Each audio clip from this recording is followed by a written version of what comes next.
Good morning students, जय श्री राधे। देखिए students, कल की वीडियो में हमने आपको इलेक्ट्रोड विभव मानक इलेक्ट्रोड विभव व इलेक्ट्रोड विभव तथा मानक इलेक्ट्रोड विभव के संबंध एवं सेल के बारे में पढ़ाया था। सेल हमने आपको बताया था दो प्रकार के होते हैं। नंबर 1 था वैद्युत अपघटनी सेल, नंबर 2 था वैद्युत रासायनिक सेल। ठीक है ना, जिसमें हमने आपको वैद्युत अपघटनी सेल कल के वीडियो में पढ़ा दिया था पार्ट 2 में। आज हम आपको पढ़ाने जा रहे हैं पार्ट 3, जिसमें हेडिंग है नंबर 2 पर वैद्युत रासायनिक सेल। इनमें नंबर 2 पर हेडिंग है वैद्युत रासायनिक सेल। चलिए हम देखते हैं वैद्युत रासायनिक सेल। परिभाषा है वह युक्ति जिसके द्वारा रासायनिक ऊर्जा को विद्युत ऊर्जा में परिवर्तित किया जाता है, वैद्युत रासायनिक सेल कहलाता है। वह युक्ति जिसके द्वारा रासायनिक ऊर्जा को विद्युत ऊर्जा में परिवर्तित किया जाता है, वैद्युत रासायनिक सेल कहलाती है। ठीक है ना, ये तो हो गई परिभाषा। अब आती है हेडिंग संरचना। संरचना में आप ये डायग्राम देख रहे हैं कैसा बना हुआ है। इसमें आप देख रहे हैं कि दो पात्र रखे हुए हैं, दोनों पात्रों पर इलेक्ट्रोड लगा हुआ है। जबकि वैद्युत अपघटनी सेल में आपने देखा था कि एक ही पात्र में दो इलेक्ट्रोड थे, और वैद्युत रासायनिक सेल में जो है एक अलग अलग पात्रों में दो इलेक्ट्रोड रखे हुए हैं। एक पात्र में कॉपर का इलेक्ट्रोड है और कॉपर के ही विलयन का वैद्युत अपघटन रखा है। दूसरे पात्र में जिंक की इलेक्ट्रोड है और जिंक का ही विलयन रखा हुआ है। इन दोनों पात्रों को एक यू आकार की कांच की नली से जोड़ दिया गया है, जिसका नाम है लवण सेतु। इस यू नली में K2SO4 का विलयन भर दिया जाता है। ठीक है, और दोनों इलेक्ट्रोडों के मध्य वोल्ट मीटर लगा देते हैं। वोल्ट मीटर का काम क्या होगा? उत्पन्न विभवांतर को नापने का। अब आगे चलते हैं संरचना में। देखें कि इस सेल में दो इलेक्ट्रोड लगे होते हैं, 1 और 2। आप देख रहे हैं इस सेल में दो इलेक्ट्रोड लगे होते हैं, जिन्हें अर्ध सेल कहते हैं। मतलब एक आधा सेल ये बना और एक आधा सेल ये बना। तथा इलेक्ट्रोडों पर होने वाली अभिक्रियाएं अर्ध सेल अभिक्रियाएं कहलाती हैं। मतलब एक इलेक्ट्रोड पर ऑक्सीकरण होगा और एक इलेक्ट्रोड पर अपचयन होगा। ठीक है, इस सेल में कैथोड पर अपचयन होता है, यहाँ यानी ये कैथोड पर अपचयन होता है, और एनोड पर ऑक्सीकरण होता है। एक बात का ध्यान देना, वैसे तो कैथोड हमेशा निगेटिव होता है और एनोड हमेशा पॉजिटिव होता है, लेकिन यहाँ पर इस सेल में कैथोड हमारा पॉजिटिव है और एनोड हमारा निगेटिव है।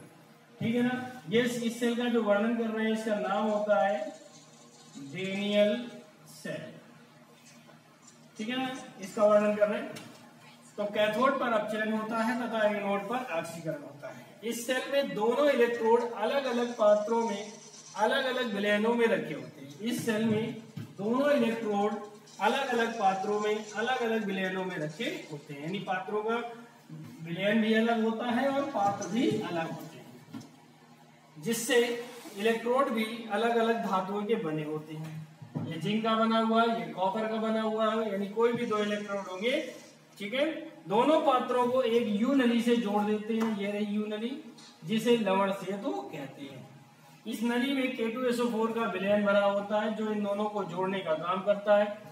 ठीक है ना, इस प्रकार परिपथ हमारा पूर्ण हो जाता है और सेल में धारा प्रवाहित होने लगती है। इस प्रकार परिपथ हमारा पूर्ण हो जाता है और सेल में धारा प्रवाहित होने लगती है। यहाँ पर जो लवण सेतु बना है, लवण सेतु, इसका जो कार्य होता है, ये इसका मुख्य कार्य होता है कि विद्युत परिपथ को पूर्ण करना यानी कंप्लीट करना और धारा को प्रवाहित करना। इसका जो काम है परिपथ को पूर्ण करना, कंप्लीट करना और इसमें धारा को प्रवाहित करना।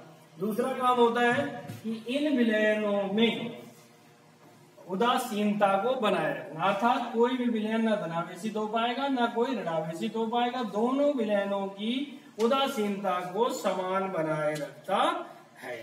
इस प्रकार से बनी युक्ति को क्या वैद्युत रासायनिक सेल कहते हैं। जिसमें हमने आपको डायग्राम जो दिखाया है वो डेनियल सेल का है, आपको वर्णन सामने लिखा हुआ है और डेनियल सेल का डायग्राम भी बनाना है। ठीक है, चलिए आगे देखते हैं। चलिए बच्चों आगे देखें। नोट में वैद्युत रासायनिक सेल दो प्रकार के होते हैं। वैद्युत रासायनिक सेल यहाँ पर शॉर्ट में लिख दिया है हमने, वैद्युत रासायनिक सेल दो प्रकार के होते हैं। Number 1 galvanic cell, number 2 Daniel cell. Galvanic cell में लिखा हुआ है कि इस सेल द्वारा रासायनिक ऊर्जा को विद्युत ऊर्जा में परिवर्तित किया जाता है। और ये 2 बार हो गया। इस सेल द्वारा रासायनिक ऊर्जा को विद्युत ऊर्जा में परिवर्तित किया जाता, ठीक है ना। ये आप पहले भी पढ़ चुके हैं कि रासायनिक सेल का जो काम होता है वो क्या होता है, विद्युत रासायनिक ऊर्जा को वैद्युत ऊर्जा में परिवर्तित करना। तो ये उसी का प्रकार है। तो इस सेल द्वारा रासायनिक ऊर्जा को वैद्युत ऊर्जा में परिवर्तित किया जाता है, अतः इसे गैल्वेनिक सेल या वोल्टीय सेल भी कहते हैं। अतः इसे गैल्वेनिक सेल या वोल्टीय सेल भी कहते हैं। नंबर 2 आता है डैनियल सेल। यह एक प्रारूपी गैल्वेनिक सेल है। प्रारूपी गैल्वेनिक सेल का मतलब होता है कि गैल्वेनिक सेल में ही सुधार करके और अधिक आधुनिक रूप में इसे तैयार किया गया है, जिससे इसका उपयोग गैल्वेनिक सेल की अपेक्षा ज्यादा अच्छा होता है। तो यह एक प्रारूपी गैल्वेनिक सेल है। इस सेल में वैद्युत अपघट्य के रूप में कॉपर सल्फेट तथा जिंक सल्फेट का प्रयोग किया जाता है। इस सेल में वैद्युत अपघट्य के रूप में कॉपर सल्फेट तथा जिंक सल्फेट वैद्युत अपघट्य का प्रयोग किया जाता है। अब ये सेल है क्या, इसके बारे में डिटेल हम आपको अभी पढ़ा चुके हैं ऊपर प्रश्न में, जहाँ पर रासायनिक सेल की संरचना में हमने आपको डैनियल सेल का डायग्राम भी बनाया है और उसको भी समझाया है, ठीक है ना। अगर यहाँ पर प्रॉब्लम आए तो आप ऊपर से देख सकते हैं। आए भाषण में ये थे हमारे सेल के 2 प्रकार। आपके 12th लेवल में इन्हीं 2 सेलों का वर्णन किया गया है और इसके आगे नहीं किया गया है। क्लियर हुई बात। तो आपको यही 2 सेल तैयार करने हैं, इसके बारे में ज्यादा नहीं। अगर 1 नंबर का क्वेश्चन आता है तो इतनी से लिखना है, और अगर इससे बढ़ता है संरचना पूछता है तो ऊपर हम आपको संरचना पढ़ा चुके हैं डैनियल सेल की, उसी से आप देख सकते हैं। चलिए अगला टॉपिक हमारा शुरू होता है मानक हाइड्रोजन इलेक्ट्रोड। मानक hydrogen electrode, standard hydrogen electrode. कैसे मानक हाइड्रोजन इलेक्ट्रोड, ये होता क्या है देखें। इस इलेक्ट्रोड में प्लेटिनम का इलेक्ट्रोड होता है, जैसा कि ये डायग्राम में देखिए लिखा हुआ है पीटी इलेक्ट्रोड, आपको दिख रहा होगा डायग्राम में, ठीक है ना।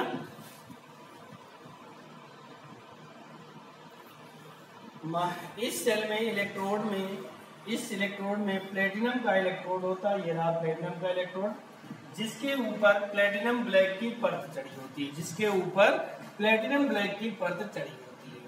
अब ये प्लेटिनम ब्लैक की परत कैसे चढ़ती है, इसका निर्माण हम कैसे करते हैं, सो आप देख सकते हैं इसका निर्माण हम कैसे करते हैं, ठीक है ना। तो देखिएगा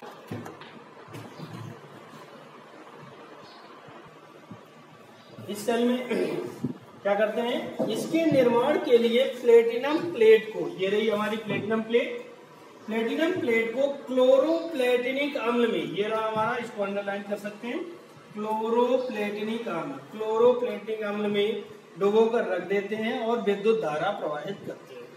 यानी प्लेटिनम प्लेट को क्लोरोप्लेटिनिक अम्ल में डुबोते हैं और विद्युत धारा प्रवाहित करते हैं, जिससे इस पर प्लेटिनम ब्लैक की परत चढ़ जाती है, जिससे इस पर प्लेटिनम ब्लैक की परत चढ़ जाती है। और जैसे ही प्लेटिनम ब्लैक की परत इसमें चढ़ती है, उसके बाद ये हमारा प्लेटिनम इलेक्ट्रोड बनकर तैयार हो जाता है। अब इस इलेक्ट्रोड को कांच की नली द्वारा ढक देते हैं। अब इस इलेक्ट्रोड को कांच की नली द्वारा ढक देते हैं। आगे देखें, चलिए आगे देखिए, आपने ये लिखा था इसको एक कांच की नली से ढक, ठीक है ना। आगे देखेंगे आपकी कांच की नली में क्या कह रहा है कि इस नली में हाइड्रोजन गैस प्रवाहित करने के लिए, ठीक है ना, अभी ये पूरा नहीं हुआ था हमारा टॉपिक, अभी चल रहा था। इस नली में हाइड्रोजन गैस प्रवाहित करने के लिए एक मार्ग होता है, तो इस कांच की नली में हाइड्रोजन गैस हम यहाँ से प्रवाहित करते हैं। तत्पश्चात इस इलेक्ट्रोड को 1 MgCl सांद्रता वाले विलयन में डुबो देते हैं।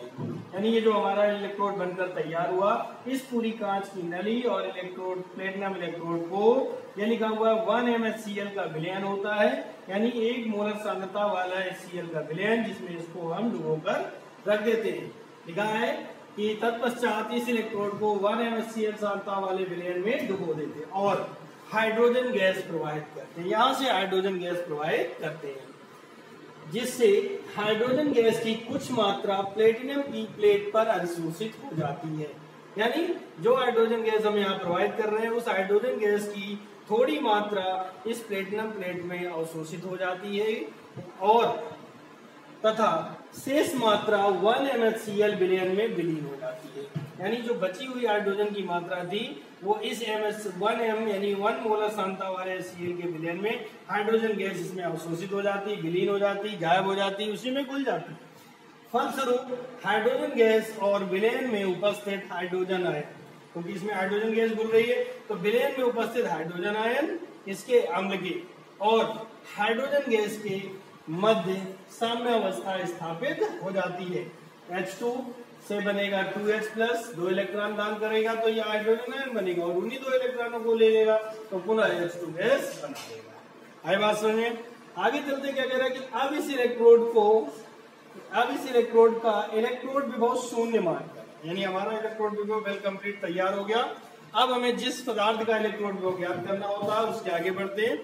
तो अब इस इलेक्ट्रोड का इलेक्ट्रोड विभव शून्य मान लेते हैं और जिस पदार्थ का इलेक्ट्रोड विभव ज्ञात करना होता है उसको इसी से जोड़ देते हैं, उससे जोड़ देते हैं, यानी इसी के साथ कनेक्ट कर देते हैं और उसका वैद्युतवाहक बल ज्ञात कर लेते हैं कि उस पदार्थ का वैद्युतवाहक बल कितना आया है। जो वैद्युतवाहक बल का मान होता है वही मानक इलेक्ट्रोड विभव के बराबर होता है। इस तरह से हमारा ये टॉपिक पूरा हुआ, मानक हाइड्रोजन इलेक्ट्रोड।